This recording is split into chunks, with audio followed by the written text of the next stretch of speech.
बहुत सुंदर नाच गीत नकटा झूमर लेके आई हूँ। आप लोग सुनिएगा ज़रूर। आप लोग के अच्छा लगे तो वीडियो को लाइक, चैनल को सब्सक्राइब ज़रूर कीजिएगा। आप लोग के दिल से धन्यवाद।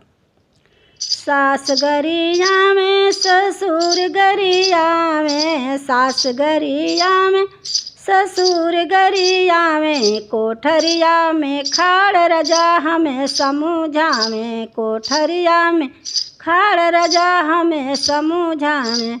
सास गरिया में ससुर गरिया में, सास गरिया में ससुर गरिया में, कोठरिया में खाड़ रजा हमें समूझा में, कोठरिया में खाड़ रजा हमें समूझा में। चुंदरिया मांगाई रजा हमें पहिना में, चुंदरिया मांगाई रजा हमें पहिना में।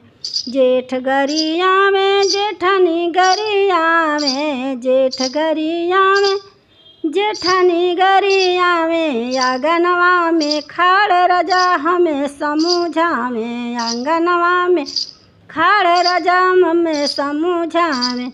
जेठ गरिया में जेठनी गरिया में, जेठ गरिया में जेठनी गरिया में, आंगनवा में खाड़ रजा हमें समूझा में, आंगनवा में खाड़ रजा हमें समूझा में। सुटवा मांगाई रजा हमें पहिना में, सुटवा मांगाई रजा हमें पहिना में।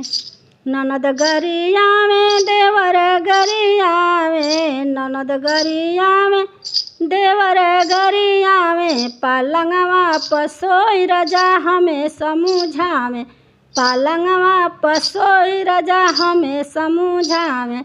लहंगवा मांगाई रजा हमें पहिना में, लहंगवा मांगाई रजा हमें पहिना में।